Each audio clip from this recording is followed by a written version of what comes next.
সম্মান দিলে সম্মান রাখতে হয়। বেশি বাড়াবাড়ি করা ভালো, কারণ আপনি যাকে কথা শোনাচ্ছেন সেও মানুষ, তারও রাগ আছে। হঠাৎ করে মাথায় রাগ উঠে যেতে বড় জনে যদি ছোট জনকে 10টা জুতা দিয়ে বাড়িও দেয়, তার ইজ্জত কমবে না। কিন্তু ছোট জন যদি বড় জনকে জুতা দিয়ে আঘাত নাও করে, অন্তত জুতা যদি হাতে তুলে, বলেন না।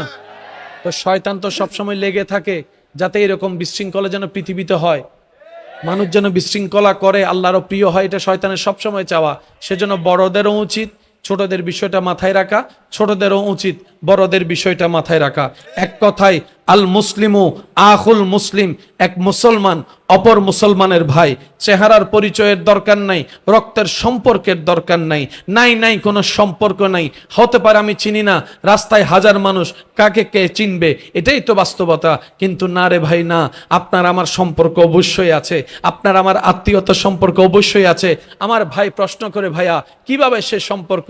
আমি বললাম, আপনার বাবাও আদম, আমার বাবাও আদম, আপনার মাও হাওয়া, আমার মাও হাওয়া, আমরা সবাই আদম এবং হাওয়ার সন্তান। সুবহান আল্লাহ।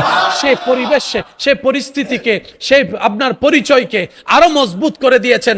আপনিও রবের বান্দা, আমিও রবের বান্দা, আপনিও নবী রাহমাতুল লিল আলামিনের উম্মত, আমিও নবী রাহমাতুল লিল আলামিনের উম্মত। এর চাইতে বড় পরিচয়ের আর কোনো দরকার বলেন না আছে? জোরে বলেন আছে?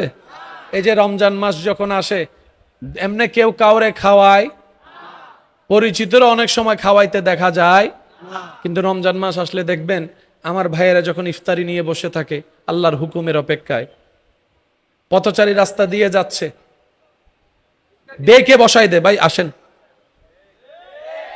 সম্পর্ক কিছুই নেই, ডেকে বসাই দিচ্ছে, আপন থালায় ভাগ করে খাচ্ছে, 3 জনের ইফতারি 5 জনে মিলে খাচ্ছে। এই সম্পর্ক কিসের? এটা হচ্ছে ঈমানের সম্পর্ক। সুবহান আল্লাহ তাআলা আমাদের সবাইকে ইসলাম বুঝার, ইসলাম মানার তৌফিক দান করুক।